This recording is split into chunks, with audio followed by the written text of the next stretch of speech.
चलिए स्टार्ट करते हैं आज की क्लास। हम स्क्रीन शेयर कर देती हूँ मैं।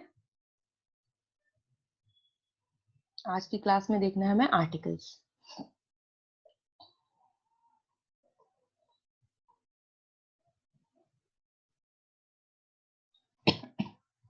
ये देखिए, हमने इस तरीके से एक चार्ट प्रिपेयर किया था कि लिमिटेशन एक्ट जो है उसको किस तरीके से डिवाइड किया गया है। तो लिमिटेशन एक्ट में टोटल 5 पार्ट्स हैं, 32 सेक्शंस हैं और 137 आर्टिकल्स हैं। ठीक है, तो ये जो आर्टिकल हैं ये कहाँ दिए गए हुए हैं? शेड्यूल में। पीछे जो शेड्यूल है वहां पर ये 137 आर्टिकल्स दिए गए हुए हैं। शेड्यूल को फर्दर 3 पार्ट्स में डिवाइड किया गया है। ठीक है, पार्ट कैसे, मतलब जो शेड्यूल है, शेड्यूल को 3 भागों में बांटा गया है। पहले भाग में सूट्स बताए गए हैं कि कौन कौन से सूट्स हैं। सेकंड पार्ट में अपील के बारे में बताया गया है और थर्ड पार्ट में एप्लीकेशन के बारे में बताया गया है। ठीक है, जिसमें से हमने डिवाइड किया था आर्टिकल्स को कि जो आर्टिकल हैं पूरे 137, तो 1 से लेकर के 113 तक के आर्टिकल सूट से डील करते हैं। मतलब आर्टिकल 1 से आर्टिकल 113 तक वादों के बारे में बताया है, अलग अलग प्रकार के वाद। फिर उसके बाद आर्टिकल 114 टू 117 अपील से डील करते हैं। यहाँ पर अपील के बारे में आपको पीरियड ऑफ प्रिस्क्राइब पीरियड के बारे में बताया गया है। देन आर्टिकल 118 टू 137 एप्लीकेशन के बारे में बताया गया है। यहाँ पे आपको अलग अलग आवेदन के बारे में परिसीमा काल बताया गया है कि कौन सा आवेदन कितने समय के अंदर किया जाएगा। ठीक, ये एक ओवरव्यू था जो हमने लर्न कर लिया था। आप लोगों को आई थिंक याद होगा, रिवीजन करा होगा आप लोग। देखिए, आप लोग जो भी पढ़ते जा रहे हैं उसको डेली बेसिस पे रिवीजन कीजिए।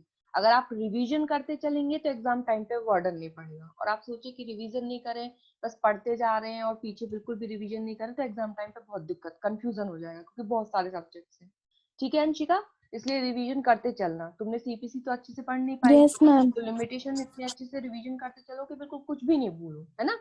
किसी फिर yes 5 ma'am. Section yes ma'am. पढ़ ली, फिर 5 सेक्शन पढ़ ली आगे की, फिर ऐसे करते करते रिवीजन करते चलो।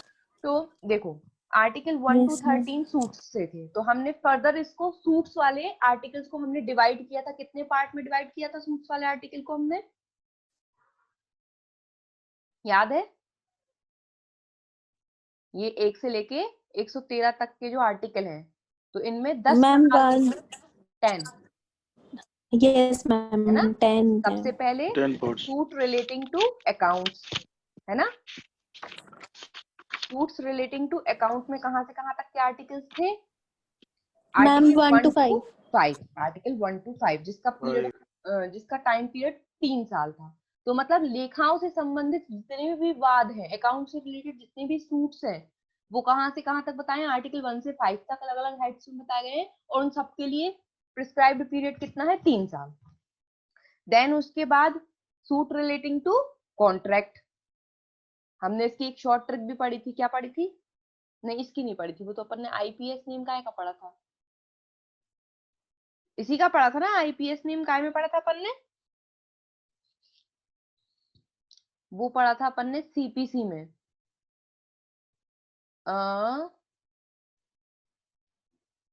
किस चीज के लिए पढ़ा था? कमीशन के लिए।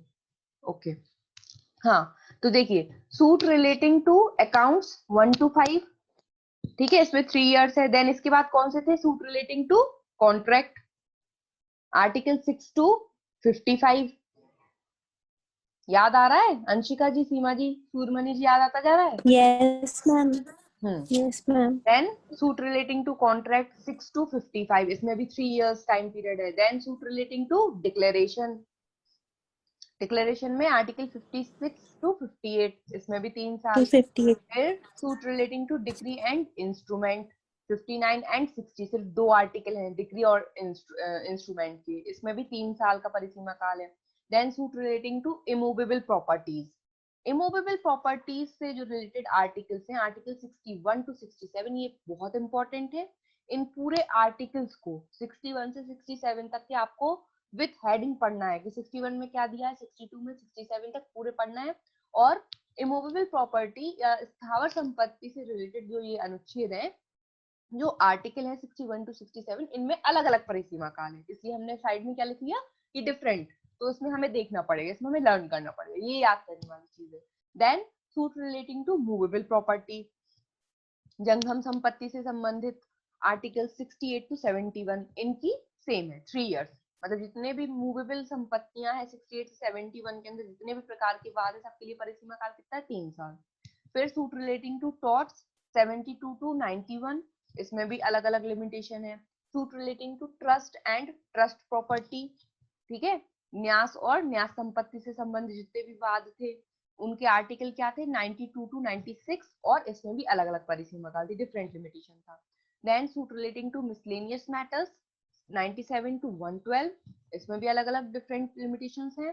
Then suit relating to cases where no period of limitation, इसका आर्टिकल याद रखना है, और ये याद रखना है ऐसे वाद जिनके लिए कोई परिसीमा काल नहीं दिया गया है। ये आर्टिकल कौन सा है 113, ये हमें दो जगह मिलेगा, एक तो सूट का मिलेगा, दूसरा लास्ट में एप्लीकेशन मिलेगा। ऐसी एप्लीकेशन भी जिनके लिए कोई परिसीमा काल नहीं बताया गया है, तो वहां पे कितना होता है 3 साल। ठीक है, तो ऐसे कोई भी सूट जिसका कोई परिसीमा काल अगर नहीं बताया गया लिमिटेशन एक्ट में, और अगर ऐसे प्रकार का सूट न्यायालय के समक्ष आ जाए तो न्यायालय उसके लिए कितना प्रिस्क्राइब पीरियड लेकर चलेगी 3 साल। इस वाले क्वेश्चन, ये वाला जो आर्टिकल है यहाँ से क्वेश्चन हमेशा एग्जाम में पूछते रहते हैं, किसी भी स्टेट जुडिशरी का आप एग्जाम दे यहाँ से क्वेश्चन आता रहता है इस वाले पॉइंट से, कि ऐसे वाद जिनके लिए कोई परिसीमा काल नहीं बताया गया है, suits relating to cases where no period is prescribed, then what is the limitation, तो 3 इयर्स 3 साल, याद रखना है इसको। ठीक है, तो ये हो गए हमारे सूट से रिलेटेड आर्टिकल 1 टू 130, हमने इस तरीके से डिवाइड कर लिए, तो एक ओवरव्यू तो वैसे ही याद हो गया। अब उसके बाद सेकेंड डिवीजन क्या था, अपील। सूट के बाद क्या आ रही है, अपील। तो 114 से 117 तक अपील है, डिफरेंट डिफरेंट मैटर्स में अपील्स बताई गई हैं, और सबके पीरियड ऑफ लिमिटेशन डिफरेंट है, इसलिए हमने अलग से याद करना इंडेक्स से वहां पर, इसलिए हमने चार्ट में अपने इस तरीके से लिख लिया कि भैया डिफरेंट लिमिटेशन है। एप्लीकेशन 118 से 137 तक एप्लीकेशन है, इसके भी डिफरेंट लिमिटेशन है, और एप्लीकेशन की और अपील की जो लिमिटेशन है वो कैसी है, अपील की तो डेज में है, ईयर्स में है ही नहीं। ठीक है, याद रखना अपील की लिमिटेशन डेज में है, 90 डेज, 60 डेज, 30 डेज ऐसा, और एप्लीकेशन में कुछ एप्लीकेशंस के लिए डेज में और कुछ एप्लीकेशंस के लिए ईयर्स में भी है। देन उसके बाद हमने सिलेक्ट कर लिए थे कि ऐसे कौन से मैटर्स हैं जिनके लिए पीरियड ऑफ लिमिटेशन कितनी है 30 साल। तो 30 इयर्स जिन मैटर्स में पीरियड ऑफ लिमिटेशन है वो सिर्फ 4 मैटर है, मॉर्टगेज फॉर रिडेम्पशन वाले मैटर्स, मॉर्टगेज फॉर फोरक्लोजर वाले मैटर्स, बाय लोकल और local authority for possession of any public street और रोड, की जो पब्लिक स्ट्रीट या पब्लिक रोड्स वगैरह होती हैं, रोड है, गलियां हैं, तो लोकल अथॉरिटी को अगर पोजेशन करना है उन गली पे, उन रोड्स पे, तो अगर वाद लाना है उनको तो कितने साल में लाएंगे, 30 साल में। देन बाय और अगेंस्ट सेंट्रल और स्टेट गवर्नमेंट, राज्य सरकार के विरुद्ध या केंद्र सरकार के विरुद्ध वाद लाना है, या राज्य सरकार या केंद्र सरकार को वाद लाना है, तो कितना टाइम पीरियड होता है 30 साल। इन लोगों के पास 3 साल होते, तो ये 4 मैटर बिल्कुल रट लीजिए, क्योंकि 30 साल की समय सीमा सिर्फ इन 4 मैटर्स में दी गई है। Suits relating to mortgage for redemption, फिर mortgage for foreclosure, then local authority को अगर किसी पब्लिक स्ट्रीट और रोड पे कब्जा करना है, या सेंट्रल गवर्नमेंट और स्टेट गवर्नमेंट से रिलेटेड मैटर्स है तो उनमें 30 साल। 2 इयर्स वाले भी मैंने छांट लिए थे, तो आप लोग चाहे तो उस तरीके से छांट भी सकते हैं, ठीक है, इंडेक्स में। चलिए, ये तो हमारा ओवरव्यू हो गया। इस तरीके से आपको जो है एक शॉर्ट अपना चार्ट बना के अपने पास एक पेज पे रखिए और जल्दी से रिवीजन कर लिया। अब देखते हैं मेन प्रोविजंस। ये देखिए, वेयर एक्ट प्रोविजन है ये। वेयर एक्ट में आपको ये शेड्यूल है, ये शेड्यूल किससे रिलेटेड है, सेक्शन 2J एंड सेक्शन 3। हमेशा याद रखना, कभी अगर एग्जाम में पूछ ले, आप देखिए ऊपर यहाँ पर सबसे पहले ये लिखा हुआ है, schedule period of limitation section 2J and section 3। मतलब ये किससे रिलेटेड बात है, सेक्शन 3 में हमने पढ़ा है बार ऑफ लिमिटेशन, है ना। सेक्शन 3 में हमने क्या पढ़ा है, बार ऑफ लिमिटेशन, परिसीमा द्वारा वर्जन। तो यही परिसीमा है, तो वो पूछे कि परिसीमा द्वारा वर्जन की टाइम पीरियड जो बताया गया है शेड्यूल में, उतने टाइम पीरियड में यदि किसी पर्सन ने suit, appeal or application file नहीं की तो उसका इफेक्ट क्या होता है अंशिका।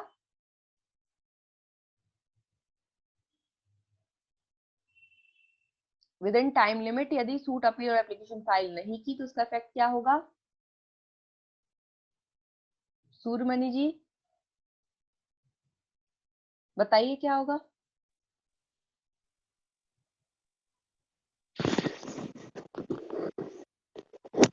मैम ऊपर लिमिटेशन खत्म हो जाएगा। नहीं, या धारा डिसमिस 5 हो भी लागू हो जाएगा, सकती है मैम?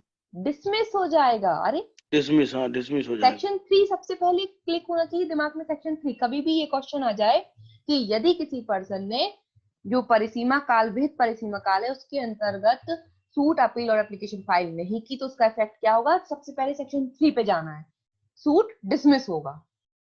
ठीक है, देन उसके बाद 5 से लेके जो आपके 24 से लेके 5 टू 24, जो 4 टू 24 तक जो सेक्शन है, सेक्शन 4 से 24 तक फिर आपको अलग अलग कंडीशंस बताएंगे कि कब कब एक्सटेंशन मिल सकता है, कैसे कैसे, कौन सा डे छोड़ा जाएगा, कौन सा डे इंक्लूड किया जाएगा, फिर वो एक अलग मैटर है। ठीक, तो अब देखिए सूट रिलेटिंग टू अकाउंट हम पहले देख चुके 1 to 5। तो एग्जाम पॉइंट ऑफ व्यू से आपको याद रखना है 5th वाला, अपने अपने बेरेक्ट पे 5th वाला टिक कर लीजिए। तो देखिए सबसे पहले इन्होंने बताया है डिस्क्रिप्शन ऑफ सूट। क्या बताया है? डिस्क्रिप्शन ऑफ सूट, सूट की प्रकृति बताइएगी। इस वाले साइड में जहां पे ये आर्टिकल्स डले हुए हैं 1 2 3 4 करके, ये पूरी 137 तक, तो हिंदी में क्या बोलते हैं, एक मिनट, वाद का वर्णन, मतलब इन्होंने ये वाद बताए हैं कि क्या किस किस प्रकृति के वाद है। फिर देन इन्होंने क्या बताया, उसके लिए पीरियड ऑफ लिमिटेशन, ये जो लिखा है ना 3 years 3 years 3 years, ये बताया पीरियड ऑफ लिमिटेशन। जैसे पहला वाला देखिए, for the balance due on a mutual open and current account where there have been reciprocal demands between the parties, पारस्परिक खुले तथा चालू खाते में शोध्य बाकी के लिए जहां की पक्षकारों के बीच व्यतिकारी मांगे हुई हो। तो ये एक इन्होंने मैटर बता दिया कि ये भैया ये मैटर है, अगर ये मैटर हो गया तो सूट कितने समय में फाइल करना है? 3 साल में। फिर बताया कब, ये जो 3 साल का समय सीमा जो है ये कब से शुरू होगी? देखिए ऊपर हेडिंग में क्या लिखा है, time from which period begins to run, कब से ये 3 साल शुरू होंगे, तो वो भी उन्होंने आपको बताया है। The close of the year in which the last item admitted or proved is entered in the account, such year to be computed as in the account। एक बार हिंदी में देख लेते हैं।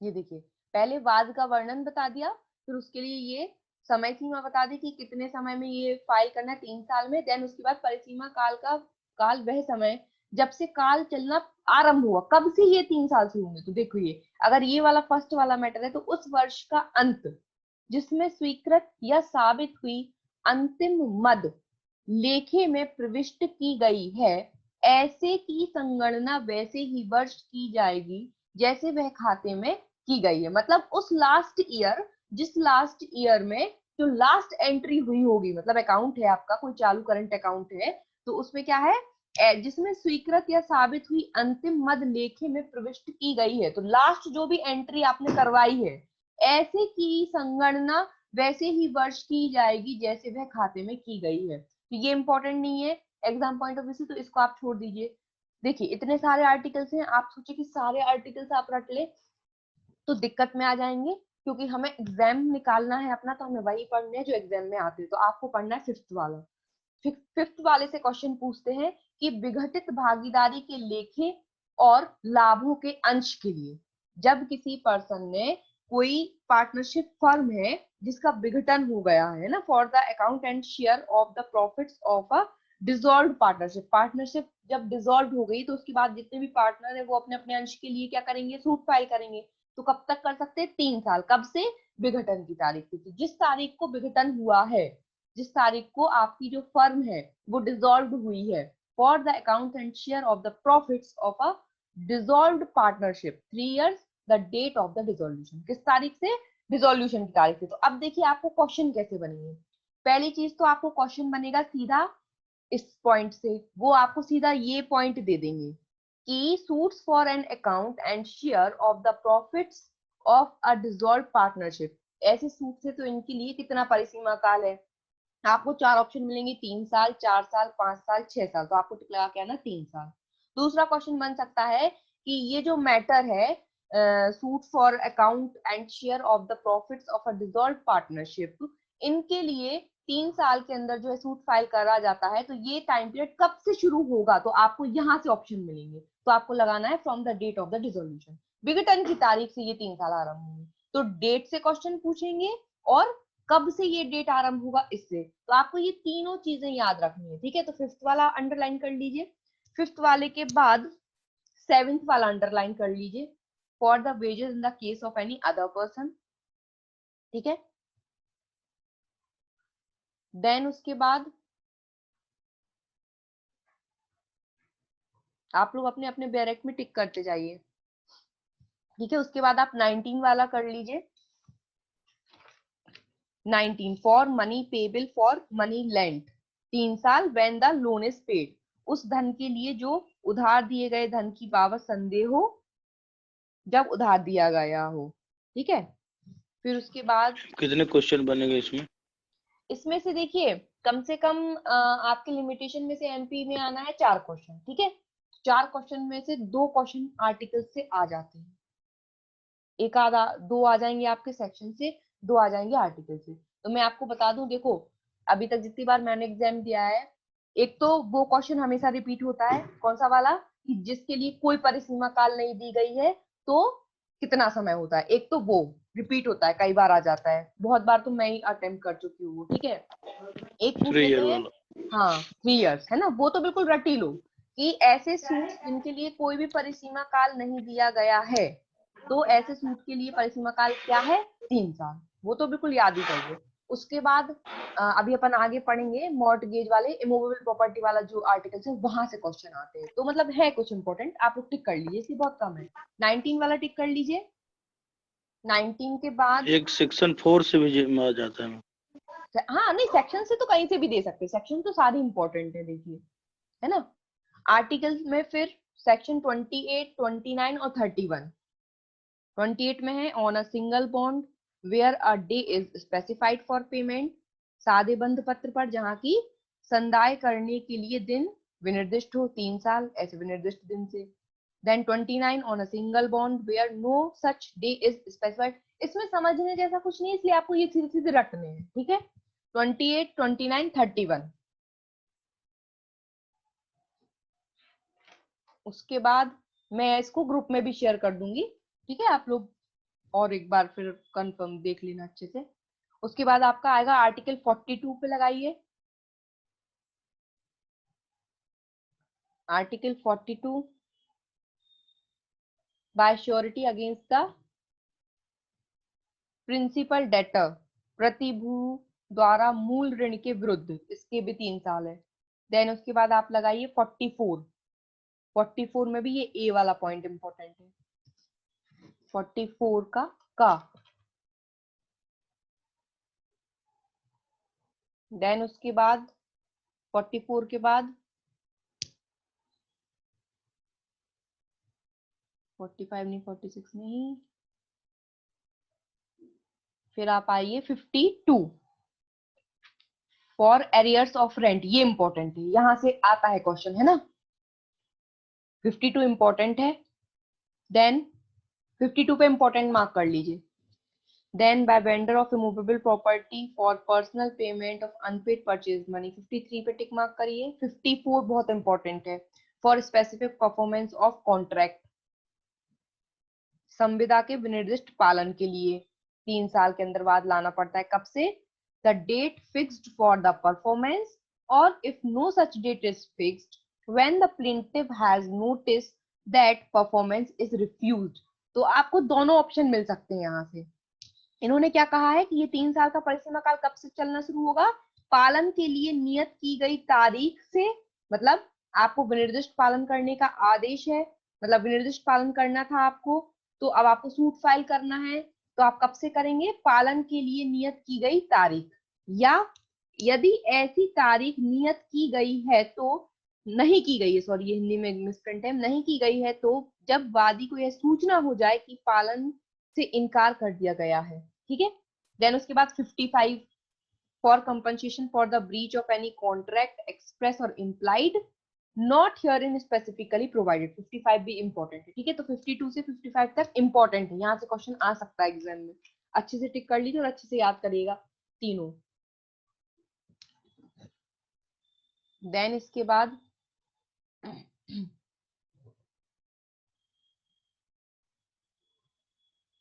55 के बाद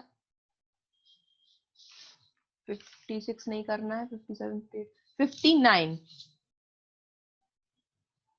suit relating to decree and instrument, 59 to cancel or set aside an instrument or decree for the rescission of the contract. Important है ये, है ना, यहाँ से क्वेश्चन आ सकता है आपको। अब आ रहे हैं मोस्ट इंपॉर्टेंट आर्टिकल, जहां से बहुत से क्वेश्चन आते ही रहते हैं। ये देखिए 61, यहाँ से आता है हमेशा क्वेश्चन। 61 वाला इंपॉर्टेंट है, मॉर्टगेजर, और ये हमने अभी देख ली 30 इयर्स वाले हैं, है ना, इसमें आपको 30 ईयर भी है, 12 ईयर भी है। तो 61 का ए वाला पॉइंट, रिडेम्पशन टू रिडीम और recover possession of immovable property, बंधक स्थावर संपत्ति के मोचन के लिए वाद लाना है तो कितने साल में लाना है, 30 साल में। कब से, when the right to redeem or to recover possession accrues, जब आपका अधिकार उत्पन्न हो जाए तब से, ठीक है। इसका बी वाला पॉइंट भी इंपॉर्टेंट है, to recover possession of immovable property mortgaged and afterward transferred by the mortgagee for valuable consideration, बंधकित और तत्पश्चात बंधकदार द्वारा मूल्यवान प्रतिफलार्थ अंतरित स्थावर संपत्ति के कब्जे प्रत्युद्धरण के लिए 12 साल। इसके लिए 12 साल। कब से, when the transfer becomes to known the plaintiff. तो ये ए और बी इंपॉर्टेंट है इसका।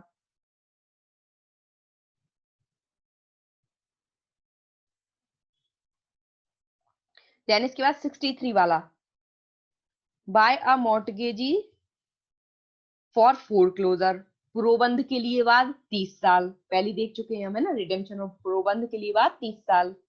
बी वाला भी इसका पॉइंट इंपॉर्टेंट है, for possession of immovable property mortgaged, इसके लिए 12 साल। बंधकित संपत्ति के कब्जे के लिए, देखिए कब्जे के लिए कब्जा वर्ड याद करिए, बंधकित संपत्ति के कब्जे के लिए ऊपर और नीचे दोनों में 12 साल है। जो प्रॉपर्टी हमने मॉर्टगेज की है, बंधक रखी है, तो फोरक्लोजर वाले में चाहे रिडेम्पशन के मैटर में कब्जा लेना है अगर, तो 12 साल, ठीक। देन इसके बाद 64 वाला भी इंपॉर्टेंट है। देन इसके बाद 64 वाला भी इंपॉर्टेंट है, for possession of immovable property based on previous possession and not on title when the plaintiff while in possession of the property has been dispossessed। स्थावर संपत्ति के कब्जे के लिए जो पूर्ववर्ती कब्जे के आधार पर हो और हक के आधार पर ना कि जबकि वादी संपत्ति पर कब्जा रखते हुए बेकब्जा कर दिया गया है। तो कब तक, 12 वर्ष। कब से, डेट ऑफ डिस्पोजेशन, जब से उसको बेकब्जा कर दिया गया। इसको पढ़कर, इसको मैंने ये जो लाइन पढ़ी आपको कुछ मिलता जुलता सा लग रहा है कहीं से, किसी प्रोविजन से?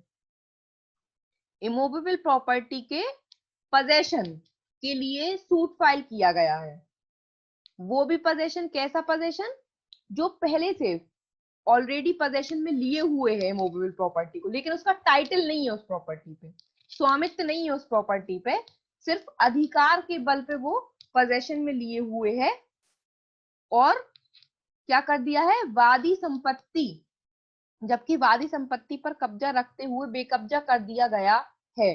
जो प्लेंटिफ है, जिसकी प्रॉपर्टी है, उसको डिस्पोजेस्ड कर दिया गया है। For possession of immovable property based on previous possession and not on title when the plaintiff while in possession of the property has been dispossessed। ये एडवर्स पोजेशन की बात हो रही है। सेक्शन 25 जो हमने पढ़ी थी, सॉरी सेक्शन 27 में हमने एडवर्स पोजेशन पढ़ा था, प्रतिकूल पोजेशन, प्रतिकूल दावा।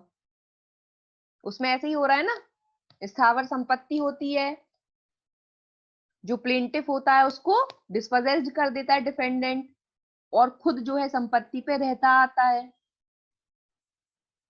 20 साल। और जब प्लेंटिफ के पास राइट है उसके अगेंस्ट सूट फाइल करने का, तो प्लेंटिफ ने क्या किया, पोजेशन के लिए सूट फाइल नहीं किया, तो उसका राइट खत्म हो जाएगा। ये पढ़ा था हमने सेक्शन 27 में, तो यही है वो, कब ऐसी कंडीशन में कितने समय के अंदर सूट फाइल करना है जिसको डिस्पोजेस्ड कर दिया गया है, 12 साल के अंदर। अगर इन 12 साल के अंदर ये जो प्लेंटिफ है जिसको बेकब्जा कर दिया गया है, अगर ये 12 साल के अंदर सूट फाइल नहीं करेगा तो एडवर्स पोजेशन किसको मिल जाएगा, डिफेंडेंट को मिल जाएगा। समझ में आता जा रहा है? सीमा जी, सूरमणि जी, अंशिका? Yes ma'am. हाँ, तो ये एडवर्स पोजेशन वाला, चाहे तो वहां पे एरो लगा के लिख लीजिए, है ना। लेकिन ये एडवर्स पोजेशन के लिए बाद में नहीं है, मतलब रिलेटेड है कि प्लेंटिफ अगर 12 साल में नहीं करेगा सूट फाइल तो डिफेंडेंट को एडवर्स पोजेशन मिल जाएगा। देन 65 देखिए, 65 भी इंपॉर्टेंट है। For possession for immovable property or any interest therein based on title, हक के आधार पर या स्थावर संपत्ति या उसमें के किसी हित के कब्जे के लिए 12 वर्ष। ठीक है, ये भी वही वाली सेक्शंस चल रही है, 25, 26, 27 है ना, उनसे रिलेटेड आर्टिकल्स हैं। तो ये ध्यान रखना है आपको। इसके अलग अलग पॉइंट्स दिए गए हैं ए बी सी, इनको एक बार रीड कर लेंगे। क्या क्या कंडीशन बताइए कि क्या क्या कंडीशन है। तीनों कंडीशन में पीरियड ऑफ लिमिटेशन 12 साल ही है। तो ये 12 साल वाले जितने आपको मिल रहे हैं ना, आप अपने एक पेज पे ये 12 साल वाले अलग लिख लेना। उसके बाद है 66, for possession of immovable property when the plaintiff has been entitled to possession by reason of any forfeiture of breach of condition, स्थावर संपत्ति के कब्जे के लिए जबकि वादी किसी संप्रहण या शर्त भंग के कारण कब्जे का हकदार हो गया हो। तो अगर आप एक चीज कॉमन लेके चल रहे हो, आप देखो जहां जहां कब्जा वर्ड आ रहा है, चाहे वो बंधक संपत्ति के से रिलेटेड हो, चाहे वो डिस्पोजेशन के बाद का कब्जा हो, चाहे वो इस तरीके कब्जे वाले, जहां जहां कब्जा वर्ड आया पोजेशन, वहां वहां 12 साल की परिसीमा है। ठीक है, इस तरीके से भी दिमाग में बिठा सकते हैं। देन उसके बाद 67 वाला इंपॉर्टेंट है, यहाँ से क्वेश्चन बनता है 67 से। By a landlord to recover possession from tenant, भूमि स्वामी द्वारा अभिधारी से कब्जे के लिए प्रत्युद्धरण के लिए वाद। जो लैंडलॉर्ड है जिसने अपना मकान किराए पर दिया है, वो किराएदार से अपना कब्जा वापस लेना चाहता है, तो वो उसके लिए भी कितना टाइम पीरियड में ले सकता है, 12 साल। कब से? When the tenancy is terminated, जब अभिधारण का अवसान हो जाए। अभिधारण को हिंदी में बोलते हैं, मतलब किराएदारी का जो भी किरायानामा बनवाते हैं ना हम, एग्रीमेंट बनवाते हैं, उसको बोला जाता है टेनेंसी। तो जो एग्रीमेंट बना है 11 महीने का, तो जैसे ही वो 11 महीने खत्म हो गए, डिटर्मिनेट टेनेंसी खत्म हो गई, जैसे ही वो अभिधारिता खत्म हो गई, आपकी टेनेंसी पीरियड खत्म हो गया, उस तारीख से 12 साल के अंदर क्या करना है, लैंडलॉर्ड को अपना पोजेशन वापस लेने के लिए सूट फाइल करना है। तो पागल तो है नहीं लैंडलॉर्ड की, किराएदार को 12 साल तक झेलेगा, तुरंत ही कर देगा, है ना। अब उसके बाद आगे देखिए, यहाँ से इंपॉर्टेंट आर्टिकल है, ये सब ध्यान रखना है आप लोगों को। उसके बाद है आपका आर्टिकल 68, इंपॉर्टेंट है। For specific movable property lost और एक्वायर्ड बाय थेफ्ट और डिसऑनेस्ट मिसअप्रोप्रिएशन और कन्वेंशन। ठीक है। Then 69, 70, 69, 70, 73, 74, 75, 76, 73 compensation for false imprisonment, compensation for a malicious prosecution, compensation for libel मतलब defamation, 75 वाला compensation for slander, अपमान वचन के निमित्त प्रतिकर के लिए वाद। ठीक है, ये 1 साल है। देखिए यहाँ से ये वाले इसमें 1 साल चल रहा है। तो सूट रिलेटिंग टू टॉर्ट्स है, ये ध्यान रखना। देखिए एक अगर हेडिंग भी देखते जाइए साथ में, 72 से suit relating to torts start हो रहा है। देखिए टॉर्ट्स में पूरे जितने भी टॉर्ट्स के मैटर हैं, ये इनमें सब में पीरियड ऑफ लिमिटेशन 1 साल है अभी यहाँ तक के। इसमें फिर 2 साल भी आएंगे, 3 साल भी आएंगे। ठीक है, तो आप चाहें तो इसको वो कर सकते हैं कि जो सूट रिलेटिंग टू टॉर्ट्स हैं, तो इनके आर्टिकल 72 से 81 तक, 72 से 81 तक के आर्टिकल में 1 साल की परिसीमा दी गई। ठीक है, याद रखना है। तो 73, 74, 75 और 76 ये बहुत इंपॉर्टेंट है, याद रखना। उसके बाद 79 अवैध, अनियमित या आत्यांतिक करस्तम के निमित्त प्रतिकर के लिए वाद, for compensation for an illegal, irregular और एक्सेसिव डिस्ट्रेस 79। 80 भी देख लेंगे एक बार, for compensation for wrongful seizure of movable property under the legal process 1 साल। कब से? The date of the seizure, अभिग्रहण की तारीख से 1 वर्ष के अंदर आपको सूट फाइल करना है यदि वैध आदेशिका के अधीन जंगम संपत्ति के सदोष अभिग्रहण के निमित्त प्रतिकर के लिए। ठीक, देन उसके बाद आगे देखते हैं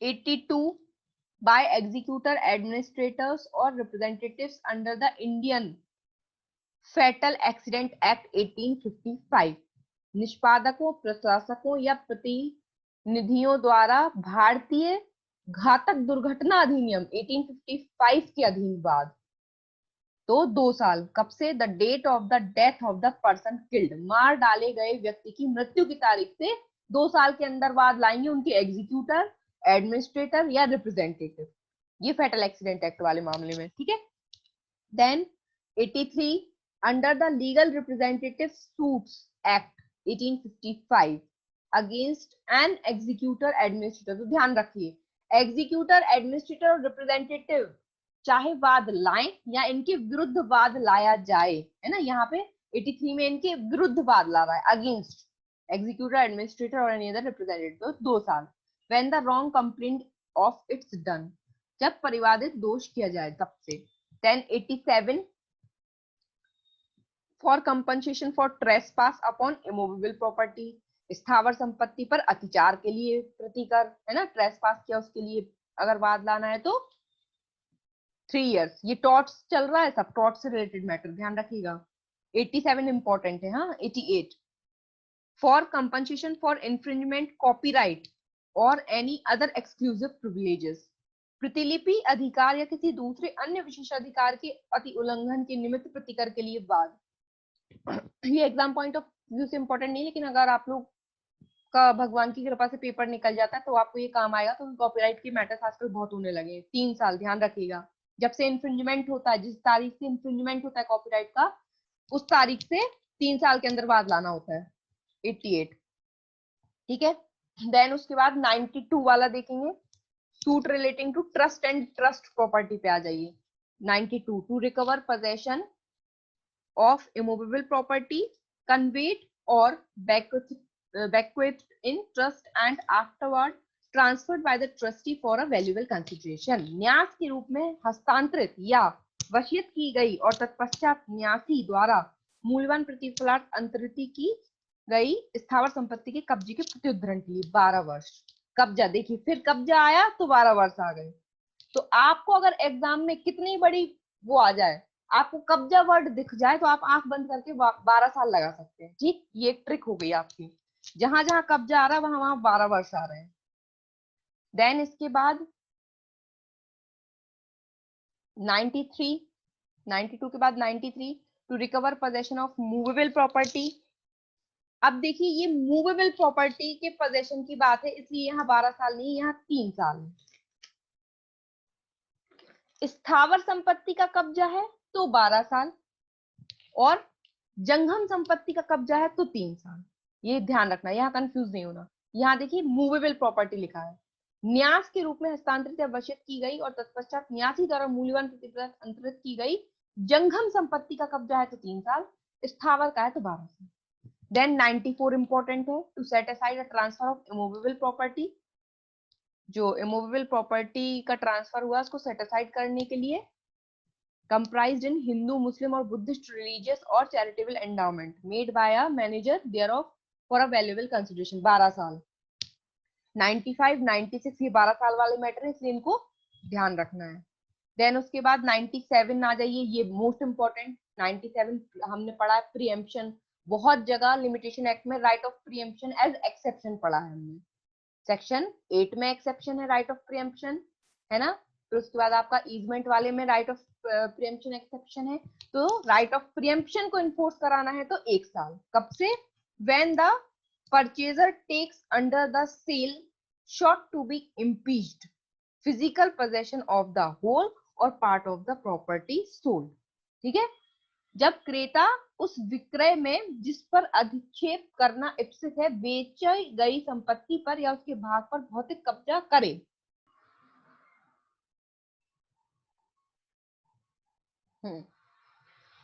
ठीक है, तो ये 97 वाला हो गया था, राइट ऑफ प्रिएम्पशन। ठीक, 97 के बाद इंपॉर्टेंट है आपका 98 छोड़ देना है, 99 से लेके 104 तक इंपॉर्टेंट नहीं है। 105 किसी हिंदू द्वारा भरण पोषण की बकाया के लिए, by a Hindu for arrears of maintenance. कितना है इसके लिए परिसीमा काल? 3 साल, 3 वर्ष। देन 107 इंपॉर्टेंट है, for possession of hereditary office, अनुवांशिक पद पर कब्जे के लिए 12 वर्ष। देखिए कब्जा वर्ड आया 12 वर्ष, बस कब्जा वर्ड आया है सब जगह 12 वर्ष है, 3 वर्ष सिर्फ कहाँ है?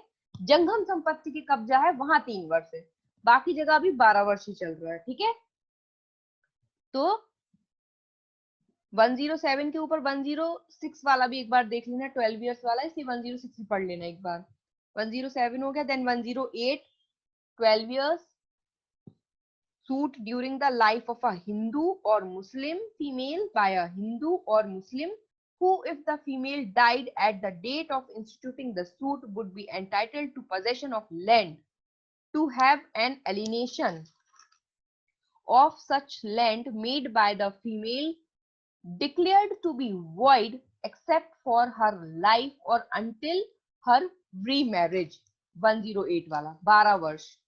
क्या बता रहे हैं इसमें? किसी हिंदू या मुस्लिम नारी द्वारा किए गए भूमि के अन्य संक्रामण को, अन्य संक्रामण मतलब ट्रांसफर को, उसके जीवन काल तक के सिवाय या उसका पुनर्विवाह होने तक के सिवाय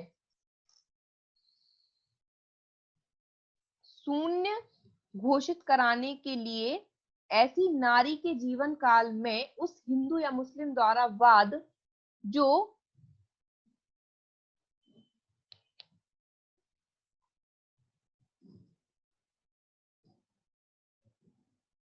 हिंदू या मुस्लिम द्वारा वाद जो भूमि पर कब्जा करने का हकदार होगा, यदि वाद संस्थित करने की तारीख को उस नारी की मृत्यु हो जाए। ठीक है, तो इसको एक बार अच्छे से पढ़िएगा, समझ में आ जाएगा। 12 इयर्स है, ये हिंदू लॉ से रिलेटेड है एक्चुअली में। तो एमपी में क्या है, हिंदू लॉ आता नहीं है, इसलिए इस पॉइंट से आने की संभावना कम रहती है। ठीक है, हिंदू लॉ जैसे बिहार में अगर आता है तो बिहार वालों के लिए ये इंपॉर्टेंट है, अगर हिंदू लॉ वहां आता है तो ये 108 109 1010 1011 1012 ये इंपॉर्टेंट है बिहार के लिए या ऐसे स्टेट के लिए जहां पे भी हिंदू लॉ आएगा। ठीक है, तो ये 109 से 1012 तक पूरा कितना है? 12 इयर्स है और 30 इयर्स है। 30 इयर्स वाले तो सबको पढ़ना है। 30 ईयर वाला देखिए क्या है, 111 में, by or on behalf of the local authority for possession of any public street or road or any part thereof। पहले ही देख लिया हमने पहली 4 मैटर्स पढ़ ली 30 साल वाले, है ना, वहां पे मॉर्टगेज का रिडेम्पशन और फोरक्लोजर हो गया 30 इयर्स, और ये आ गया देखिए जो हमने पढ़ा था लोकल अथॉरिटी वाला 111। किसी स्थानीय प्राधिकारी द्वारा या उसकी ओर से किसी लोक मार्ग या सड़क या उसके किसी भाग पर कब्जे के लिए जिससे कि वह बेकब्जा कर दिया गया हो या जिस पर कब्जा रखना उसने छोड़ दिया हो, 30 साल, है ना, ये हिंदी में गलत लिखा हुआ है 3 साल, इसको 30 कर ले, 30 ही लिखा है, हाँ 30 वर्ष 30 इयर्स ना। देन उसके बाद 112 any suit except a suit before the supreme court in the exercise of its original jurisdiction by or on behalf of the central government or state government including the government of the state of Jammu and Kashmir, है ना। 112 केंद्रीय सरकार के या राज्य सरकार के जिसके अंतर्गत जम्मू कश्मीर राज्य की सरकार आती है, उसके द्वारा या उसकी ओर से कोई वाद अगर करना है तो 30 वर्ष में करना है। जब किसी कब से, जब किसी प्राइवेट व्यक्ति द्वारा लाए गए वैसे ही वाद में परिसीमा काल इस अधिनियम के अधीन चलना आरंभ हो जाता है। ठीक, बस रख लीजिए इन चीजों को। When the period of limitation would begin to run under this act against a like suit by a private person। जैसे कि इन्होंने कहा है कि कब से होगा ये शुरू, तो जैसे नॉर्मल अगर कोई प्राइवेट पर्सन सूट फाइल करता तो प्राइवेट पर्सन के लिए जैसे बाद का समय का चलना आरंभ होता वैसे ही। ठीक है, अगर सेंट्रल गवर्नमेंट है तो वैसे ही उसके लिए भी ये 30 साल चालू होंगे। इसमें एक कंडीशन दी है, सिवाय ऐसे वाद के जो उच्चतम न्यायालय के समक्ष उसकी आरंभिक अधिकारिता के प्रयोग में हो। अगर सुप्रीम कोर्ट के ओरिजिनल ज्यूरिसडिक्शन के अंडर कोई केस चल रहा है सेंट्रल और स्टेट गवर्नमेंट, क्योंकि सुप्रीम कोर्ट का ओरिजिनल ज्यूरिसडिक्शन है, गवर्नमेंट से रिलेटेड केसेस सुनना है ना, तो वहां पे फिर ये पीरियड ऑफ ये वाला एप्लीकेबल नहीं होगा प्रोविजन। ठीक, अब आ जाइए 113, ये बहुत इंपॉर्टेंट है 113, यहाँ से क्वेश्चन कई बार आ चुका है। ठीक है, any suit for which no period of limitation provided elsewhere in the schedule, कोई भी वाद जिसके लिए कोई परिसीमा काल इस अनुसूची में अन्यत्र उपबंधित नहीं है। वो कह रहे हैं ऐसा कोई भी सूट जिसके लिए यहाँ इस शेड्यूल में कोई भी डेट मतलब टाइम नहीं बताया गया है कि कब कितने समय के अंदर सूट फाइल करना है, तो ऐसे हर सूट की कंडीशन में 3 वर्ष। कब से? जब वाद लाने का अधिकार प्रोद्भूत हो, when the right to sue accrues, जैसे ही दो पार्टीज के बीच में डिस्प्यूट हुआ, मतलब राइट उनका एक्री हो गया सूट फाइल करने का, तो जैसे ही सूट फाइल करने का राइट राइज हुआ, एक्री हुआ, वैसे तब से 3 साल के अंदर आपको सूट फाइल कर देना है, ऐसे सूट्स की कंडीशन में जहां इस शेड्यूल में टाइम पीरियड नहीं बताया गया है। ठीक, उसके बाद अब आइए अपील। अब आपकी 114 से अपील शुरू हुई, तो देखिए सबसे पहले 114 इंपॉर्टेंट है, appeal from an order of acquittal, दोष मुक्ति के आदेश की अपील, किसी व्यक्ति को दोष मुक्त किया गया है उसकी अपील करना है। ये बात हो रही है क्रिमिनल मैटर्स की। तो देखिए सीआरपीसी में बता रहे हैं, दंड प्रक्रिया संहिता की धारा 417 की उपधारा 1 या उपधारा 2 के अधीन अगर ऐसा हुआ है तो 90 दिन के अंदर, कब से? उस आदेश की तारीख जिसकी अपील की गई है। ठीक है, उस आदेश की तारीख जिसकी अपील की जानी है होना चाहिए था, the date of the order appealed from.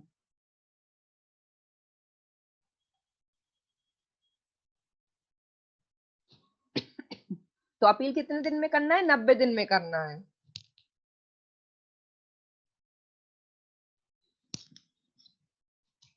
Then उसके बाद उसी संहिता की 417 की उपधारा 3 के अधीन, मतलब 417 में अलग अलग कंडीशन बताइए, तो जब 2 के अंदर करना, सबसेक्शन 2 के अंदर 90 दिन में, और सबसेक्शन 3 वाले पॉइंट के अंदर 30 दिन में। ठीक है, अब ये 417 देखना पड़ेगा, क्या है 417 में सीआरपीसी में, याद है किसी को?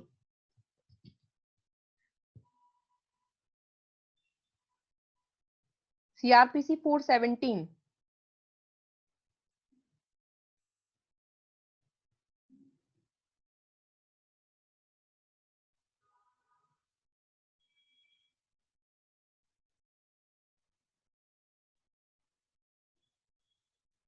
सूरमणि जी।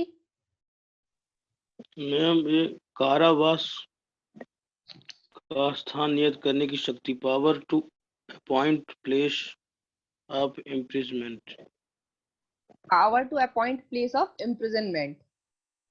Yes ma'am. तो इसमें ये था कि if any person liable to be imprisonment or committed to custody under this code in this confinement in a civil jail, the court or magistrate ordering the imprisonment or committal may direct that the person be removed to a criminal jail।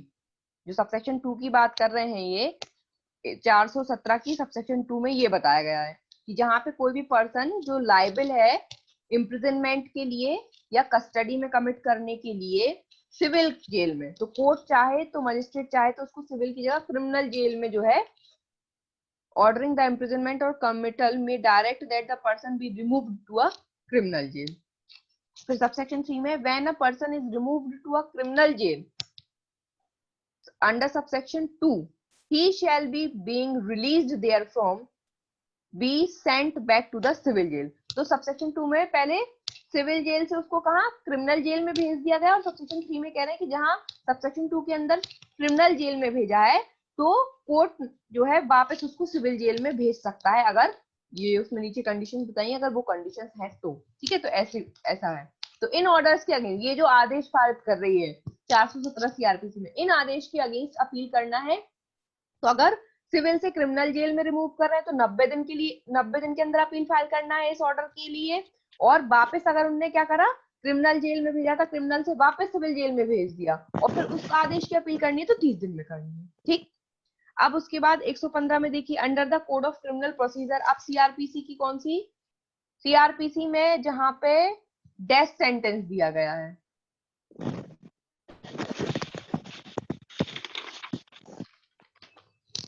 दंड प्रक्रिया संहिता के अधीन from a sentence of death, death sentence की appeal करना है तो कितने दिन के अंदर करना है, देखिए, उस मृत्यु दंडादेश की जो सेशन न्यायालय द्वारा या अपनी आरंभिक अधिकार दांडिक अधिकारिता के प्रयोग में उच्च न्यायालय द्वारा पारित किया गया था। ये तो सबको पता है कि डेथ सेंटेंस हाई कोर्ट दे सकती है और सेशन कोर्ट दे सकती है हाई कोर्ट की परमिशन से। तो जहां पे हाई कोर्ट और सेशन कोर्ट ने डेथ सेंटेंस दिया है तो वहां पे 30 दिन के अंदर आपको अपील फाइल करनी है। द डेट ऑफ सेंटेंस, दंडादेश देने की तारीख से 30 दिन के अंदर आपको ऐसे ऑर्डर की अपील फाइल करनी है। ठीक है, then from any order other sentence or any order not being an order of acquittal। अब ये वाला जो पॉइंट है ये थोड़ा सा इंपॉर्टेंट है, किसी अन्य दंडादेश की या ऐसे आदेश की जो दोष मुक्ति का आदेश ना हो। अब क्या है, दोष मुक्ति का आदेश नहीं है लेकिन कोई अदर आदेश है, किसका है, अगर उच्च न्यायालय का है तो उच्च न्यायालय ने एक्विटल का आदेश नहीं दिया, दोष मुक्ति का आदेश नहीं दिया, कोई भी सेंटेंस दिया है उसकी अपील करनी है तो सेंटेंस होने की तारीख से 60 दिन के अंदर करनी है। अगर हाई कोर्ट ने दिया है, हाई कोर्ट के अलावा किसी अन्य न्यायालय ने दिया है तो उस सेंटेंस की अपील आपको करनी है तो 30 दिन के अंदर करनी है। तो ध्यान रखिएगा, अगर हाई कोर्ट ने कोई भी आदेश पारित किया, कोई भी आदेश, लेकिन एक्विटल का नहीं है, वो एक्विटल का क्योंकि पहले पढ़ चुके हम, है ना, सीआरपीसी में 417 में एक्विटल का पहले हो गया, तो एक्विटल के लिए 90 दिन और 30 दिन पढ़ चुके। एक्विटल के अलावा, दोष मुक्ति के अलावा कोई आदेश अगर पारित किया है उसकी अपील करना है। अगर उच्च न्यायालय ने किया है तो 60 दिन के अंदर, अन्य न्यायालय ने किया है तो 30 दिन के अंदर। ठीक है, हाई कोर्ट ने किया तो 60 डेज के अंदर, अदर कोर्ट ने किया तो 30 डेज के अंदर। 116 देखिए, under the code of civil procedure. अब अगर सीपीसी के अंतर्गत the under the code of civil procedure to a high court from any decree or order, civil प्रक्रिया संहिता के अधीन किसी उच्च न्यायालय में किसी डिक्री या आदेश की, अब क्या करना है, किसी निचले न्यायालय की ने जो डिक्री आदेश पारित किया उसकी अपील करना है, कहाँ पे, हाई कोर्ट में। अब बताइए, हम लोग पढ़ चुके हैं हाई कोर्ट में कौन सी अपील होती है, हाई कोर्ट में अपील मतलब कौन सी अपील, सेकंड अपील, है ना। हमने पढ़ा था, जब हमने पढ़ी है सीपीसी तो हाई कोर्ट में सेकंड अपील होती है, ध्यान रखिएगा। तो ये बात कर रहे हैं सेकंड अपील की। तो जब सीपीसी के अंतर्गत हाई कोर्ट में सेकंड अपील फाइल करनी है तो वो कितने दिन के अंदर करनी है, 90 डेज। कब से, डिक्री आदेश की तारीख से। तो जिस दिन डिक्री आदेश पारित हुआ है उस तारीख से 90 दिन के अंदर सेकंड अपील फाइल होगी। देन किसी अन्य न्यायालय में किसी डिक्री या आदेश की, अब ये अन्य न्यायालय मतलब हाई कोर्ट के अलावा निचली अदालतें हैं, मतलब ये फर्स्ट अपील। तो फर्स्ट अपील के लिए भी कितना है, टू एनी, आप लोगों के बैरेक्ट में क्या लिखा है, मेरे इस बैरेक्ट में गलत है, ये 116 में इसमें 90 दिन है, ये 90 दिन काट दीजिए, ये 30 डेज है। आप लोगों के में क्या लिखा है, देखिए चेक करिए, 116 के बी वाले पॉइंट में कितने दिन है, 13 डेज, 30 है ना। Yes ma'am. ओके, जिसके में भी गलत हो वो काट के सही कर ले, 30 डेज है ये। तो अगर किसी अन्य न्यायालय में डिक्री ऑर्डर की अपील करनी है, यानी फर्स्ट अपील करनी है तो 30 डेज में, सेकंड अपील करनी है तो 90 दिन में। Then 117, from a decree or order of any high court to the same court, किसी उच्च न्यायालय की डिक्री या आदेश के विरुद्ध उसी न्यायालय में अपील करनी है। मतलब होता है ना, सिंगल जज का है तो अपन ने अपील करी तो 30 डेज डिक्री आदेश की तारीख। तो अपील अगर डिक्री या आदेश की तो ये तो सेम चलेगा, डिक्री या आदेश की तारीख से ही होती है अपील, तो 30 दिन के अंदर। ठीक, अब देखिए एप्लीकेशन। अब एप्लीकेशन स्टार्ट हो रही है 118 से। तो 118 में पहले तो संक्षिप्त प्रक्रिया, तो ये अभी हम पढ़ लेंगे। ये संक्षिप्त प्रक्रिया वाला इंपॉर्टेंट है, क्यों, क्योंकि सीपीसी में नया ऑर्डर जुड़ा है, हम पढ़ चुके हैं सीपीसी में नया ऑर्डर जुड़ा है संक्षिप्त प्रक्रिया का। किसी को याद है वो ऑर्डर कौन सा है, नया वाला ऑर्डर?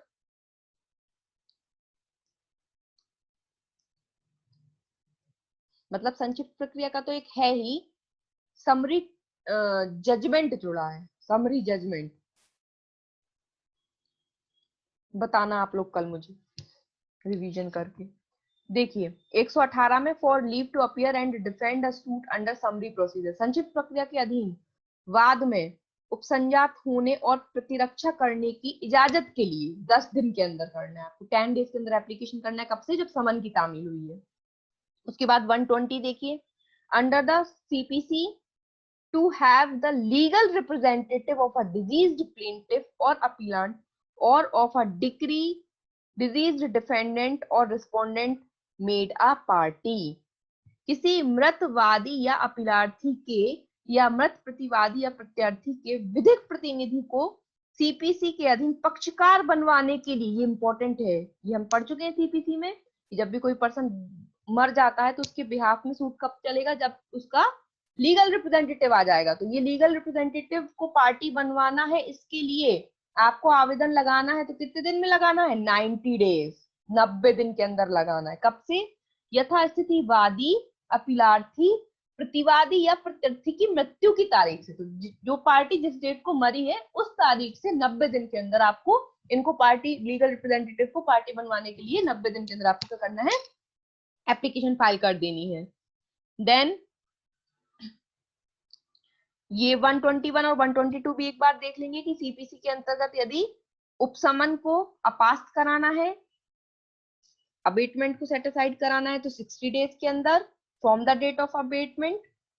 फिर to restore a suit or appeal or application for review or revision dismissed for default of appearance or for want of prosecution or for failure to pay cost, तो 30 days.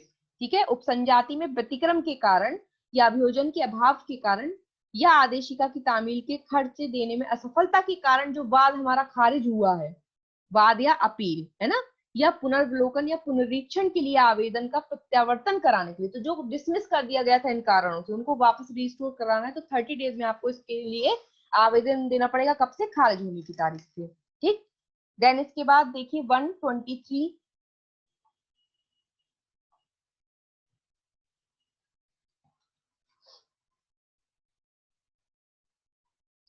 123 to set aside decree passed ex parte, ये बहुत important है। देखिए आ गया x party decree, हमने पूरी CPC में ये पढ़ा है ना। तो एक्स पार्टी डिक्री को सेट असाइड कराना है तो कब से? 30 days.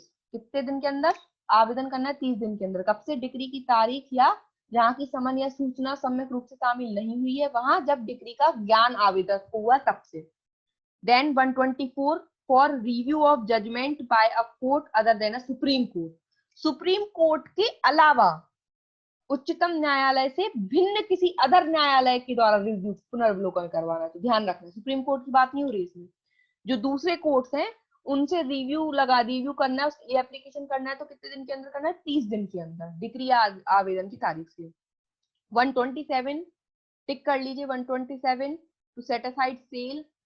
130 for leave to appeal as a pauper, ये इंपॉर्टेंट है। देखिए आकिंचन के तौर पे वाद लाना है, उसके लिए एप्लीकेशन हम पढ़े हैं ना कि इजाजत के लिए आकिंचन के तौर पे इजाजत लेना है आपको वाद लाना। तो अगर आपको हाई कोर्ट में लगानी है एप्लीकेशन तो 60 दिन में लगानी है। The date of decree appealed from leave to appeal as a pauper, मतलब आपको अपील फाइल करनी है, आकिंचन के तौर पे अपील फाइल करनी। तो जिस तारीख को डिक्री अपील्ड की गई है उस तारीख से 60 दिन के अंतर्गत हाई कोर्ट में अपील आप एप्लीकेशन फाइल करेंगे और किसी अदर कोर्ट में 30 डेज के अंतर करेंगे। जिस तारीख को डिक्री की अपील की गई है तो डिक्री की अपील करने की तारीख से 60 दिन के अंदर अंदर आपको आवेदन लगा देना कि सर मैं आकिंचन के तौर पर अपील फाइल करना चाहता हूँ। अगर हाई कोर्ट में लगाना है तो 60 दिन के अंदर, और हाई कोर्ट के अलावा किसी दूसरे कोर्ट में लगाना है तो 30 डेज के अंदर। ठीक है। देन इसके बाद 131 रिवीजन देख लीजिए। 131 में रिवीजन तो ये तो थोड़ा सा याद रखना है कि रिव्यू बता दिया कहाँ पर, 124 में रिव्यू बता दिया और रिवीजन बता दिया 131 में। To any court for the exercise of its power to revision under the code of civil procedure 90 days, 90 दिन, रिवीजन 90 दिन।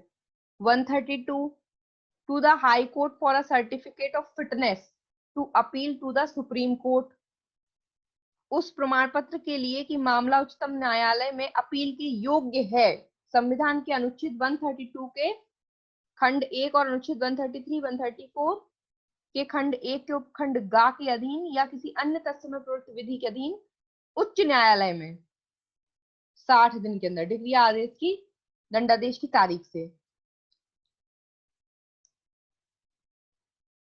मतलब सुप्रीम कोर्ट में हमें केस फाइल करना है तो ये सर्टिफिकेट हमने देखा था ना कि सर्टिफिकेट देता है, हाई कोर्ट सर्टिफिकेट देगा to the high court for a certificate. High court से पार्टी सर्टिफिकेट मांगती है कि सर सर्टिफिकेट दे दीजिए कि हमारा मामला जो है सुप्रीम कोर्ट में फाइल करने के लायक फिट है।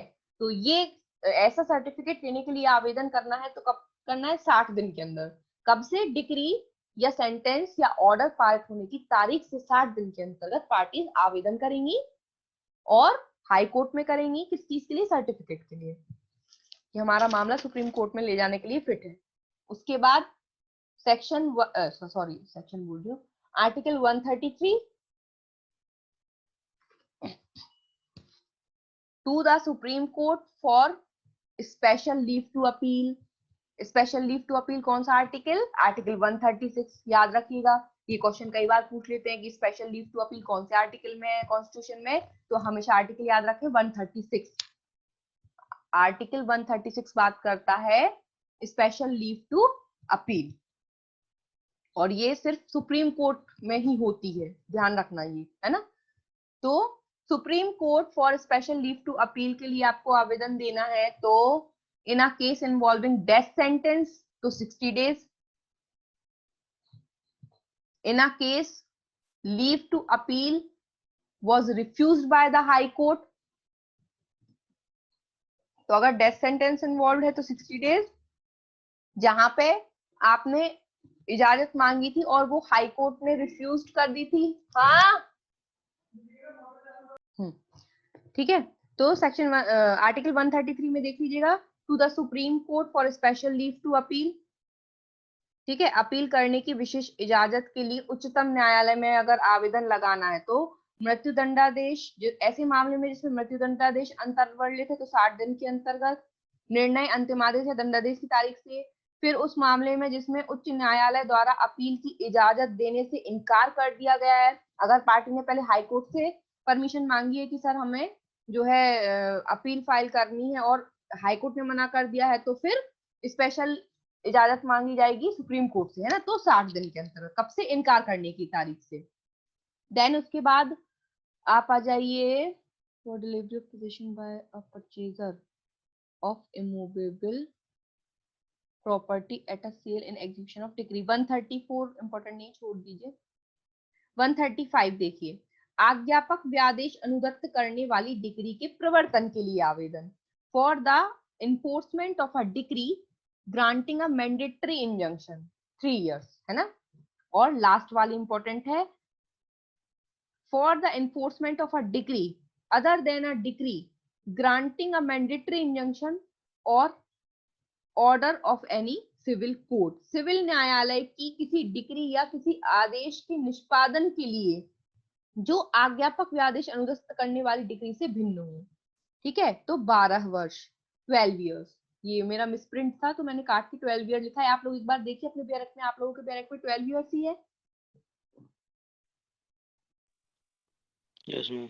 हाँ ठीक है। सबसे इंपॉर्टेंट है last 137, any other application for which no period of limitation is provided elsewhere in this division. कोई अन्य आवेदन जिसके लिए इस खंड में अन्यत्र कोई परिसीमा काल उपबंधित नहीं है। मतलब यदि कोई भी परिसीमा काल नहीं बताया गया है एप्लीकेशन के लिए भी, तो वो कब तक फाइल की जा सकती है? 3 साल। कब से? जब आवेदन करने का अधिकार प्रोद्भूत होता है, when the right to apply accrues. तो देखिए सूट है, सूट के लिए कोई परिसीमा काल नहीं बताया गया तो भी 3 साल, और एप्लीकेशन के लिए भी अगर यदि कोई परिसीमा काल नहीं बताया गया, कोई ऐसी एप्लीकेशन है जिसका टाइम पीरियड लिमिटेशन एक्ट में शेड्यूल में नहीं बताया गया तो 3 साल। ठीक, क्लियर? 136 याद रखिएगा क्योंकि एप्लीकेशन के लिए 12 साल का समय बहुत लंबा होता है, इसलिए ये बहुत इंपॉर्टेंट है। मतलब एप्लीकेशन फाइल करने के लिए आप लोगों को 12 साल का समय दे रहे हैं, 136 है ना, इंपॉर्टेंट है, इसलिए याद रखिएगा ये। तो ये आज आपके पूरे शेड्यूल भी कंप्लीट हो गए। इन शेड्यूल्स को जो जो टिक करवाएं ये आपको रटने ही है ना, तो याद करिए, डेली 5-5 याद करिए, लिख लिख कर देखिए तो याद हो जाएगा। ये होता है हमारा लिमिटेशन एक्ट कंप्लीट आज। तो हमारे 2 एक्ट कंप्लीट हो गए हैं, सीपीसी कंप्लीट हो गया है, लिमिटेशन एक्ट कंप्लीट हो गया है। ठीक है, अब next accommodation MP accommodation act start कर रहे हैं। तो जो एमपी का पेपर दे रहे हैं उनके लिए इंपॉर्टेंट है, तो आप लोगों में से जो भी एमपी का पेपर दे रहा हो वो ज्वाइन कर ले एमपी एकोमोडेशन की क्लास। ठीक है, अगर इच्छा हो तो। चलिए बीच में एक आध दिन में एक काम करूंगी, अब आप लोग रिवीजन करके रखिए।